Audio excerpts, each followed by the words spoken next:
چاند جھک جاتا ادھر جدھر انگلی اٹھاتے۔ امام واقعی نے سیرت میں لکھا ہے کہ حضور صلی اللہ علیہ وسلم ولادت کے ابتدا میں بھنگوڑے میں گفتگو فرماتے تھے۔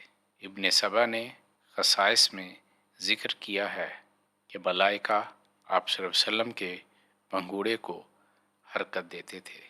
آپ صلی اللہ علیہ وسلم نے سب سے پہلے یہ کلام فرمایا، اللہ اکبر کبیرہ الحمدللہ کثیرہ۔ طبرانی اور امام بہقی نے حضرت عباس بن عبد المطلب رضی اللہ عنہ سے روایت کیا ہے، انہوں نے کہا میں نے عرض کی، یا رسول اللہ صلی اللہ علیہ وسلم، آپ صلی اللہ علیہ وسلم کی نبوت کی ایک علامت نے مجھے آپ صلی اللہ علیہ وسلم کے دین میں داخل کر دیا۔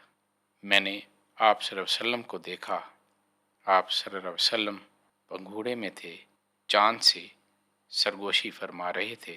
آپ صلی اللہ علیہ وسلم اپنی انگلی سے اس کی طرف اشارہ فرما رہے تھے، وہ ادھر ہی جھک جاتا جدھر آپ صلی اللہ علیہ وسلم اشارہ فرماتے تھے۔ آپ صلی اللہ علیہ وسلم نے فرمایا، میں اس سے باتیں کرتا تھا، وہ مجھ سے باتیں کرتا تھا، وہ مجھے رونے سے روکتا تھا، میں اس کی پیشانی کی آواز سنتا تھا جب وہ عرش کے نیچے سجدہ کرتا تھا۔